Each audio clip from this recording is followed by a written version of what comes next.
Welcome back to another technical deep dive here in the debug zone. Today, we're tackling a big question and breaking it down with insights from other users. Hopefully, this clears up some misconceptions and helps you get the answer you need.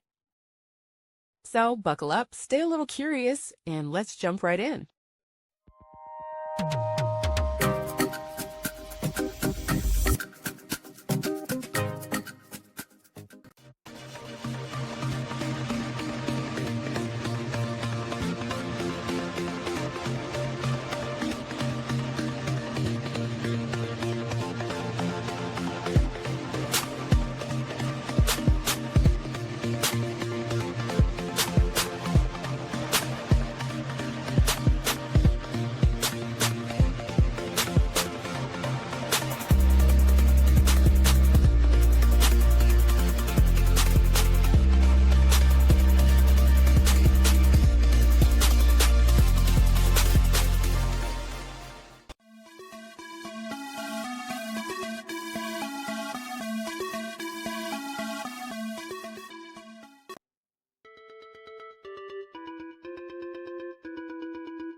And that's a wrap. I hope you found the answer you were looking for. If you did, take a second to hit that subscribe button. It really helps out. And let me know in the comments which solution worked best for you. See you next time in the debug zone.